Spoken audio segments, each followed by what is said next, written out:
नमस्कार मंडळी. त्या दिवशी आम्ही रव्याचे आप्पे बनवले होते बघा. तर छान लागतात आणि खूप कमी वेळात होतात. रवा दह्यामध्ये भिजत घातला होता.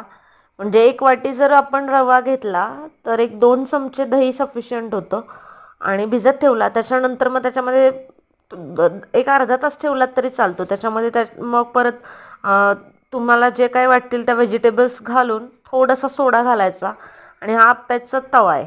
त्या आप्प्याच्या तव्यावर आप्पे सोडून दोन्ही बाजूनी भाजून खूप छान आप्पे लागतात आणि इन्स्टंट होतात अगदी. तुम्ही पण एकदा नक्की ट्राय करा रव्याचे आप्पे. आणि असा आप्प्याचा हा तवा असा मार्केटमध्ये मिळतो. मी दाखवते तुम्हाला.